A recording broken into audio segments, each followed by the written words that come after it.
আল্লাহ খুশি হলে চারটি জিনিস দান করেন। এই চারটি জিনিস যদি আসে তাহলে মনে করবেন আল্লাহ খুশি আছেন আপনার উপরে।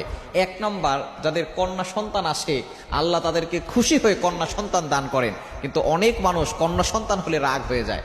মনে রাখবেন, কন্যা সন্তান আপনার ঘরে বরকত নিয়ে আসছে, আপনার ঘরে রহমত নিয়ে আসছে, আপনার ঘরে নিয়ামত হচ্ছে কন্যা সন্তান। অনেক বাবা আছে কন্যা সন্তান হলে স্ত্রীর সাথে কথা বলে না।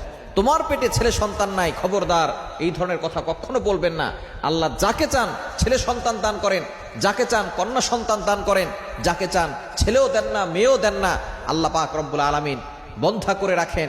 সুতরাং আপনার স্ত্রীর পেটে যে কন্যা সন্তান আছে, যদি তাকে দোষ দিতে চান তাহলে দোষ তো আগে আপনার, দোষ আগে আপনার। কেননা আপনার সিমেন্টই তো আপনার স্ত্রীর শরীরে গিয়েছে। সুতরাং দোষ যদি আপনার স্ত্রীকে দিতে চান তাহলে আগে আপনাকে পিটানো দরকার যে আপনার সিমেন্ট থেকে কন্যা সন্তান আসলো কেন। সুতরাং দোষ কাউকে দেওয়া যাবে না। কন্যা সন্তান এবং ছেলে সন্তান এগুলো সব আল্লাহর পক্ষ থেকে আসে।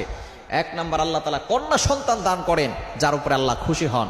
দ্বিতীয় নাম্বার, মেহমান, যার বাসা মেহমান আসে, মেহমান আসলে কখনো রাগ হবেন না। মেহমান আল্লাহ খুশি হয়ে দেন। মেহমান বরকত নিয়ে আসে, তার রিজিক নিয়ে আসে। সুতরাং মেহমান আসলে অখুশি হবেন না।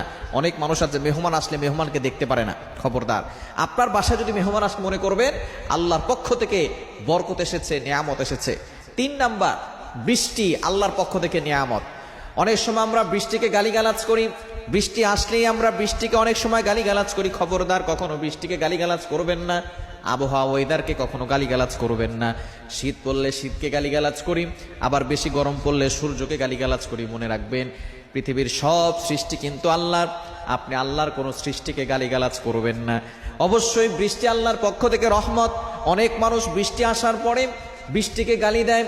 খবরদার, এটা কখনো করবেন না। আল্লাহর রহমত যদি পেতে চান বৃষ্টির সময় আল্লাহর কাছে দোয়া করবেন, দেখবেন আল্লাহ তাআলা সকল দোয়াগুলো কবুল করে নিবেন। তিন নাম্বার, আল্লাহ খুশি হলে বৃষ্টি দান করেন। চার নাম্বার, আল্লাহ যার প্রতি খুশি হয় তাকে আল্লাহ অসুস্থতার নিয়ামত দান করেন। আপনার রোগ হয়েছে, রোগ সারছে না, মনে করবেন আল্লাহ আপনার প্রতি খুশি, এজন্য আপনাকে অসুস্থতা দিয়েছে। কেন? এই অসুস্থতার কারণে আপনার গুনাহ মাফ হবে, আপনার মর্যাদা বৃদ্ধি হবে। অর্থাৎ আল্লাহ তাআলা এই জন্য আপনাকে অসুস্থতা দিয়েছে, মৃত্যুর সাথে সাথে আল্লাহ আপনাকে জান্নাত দিতে চান। সুতরাং এই চারটি নিয়ামত আল্লাহ খুশি হলে বান্দাকে দান করেন। এই চারটি নিয়ামত পেলে কখনো অখুশি হবেন না।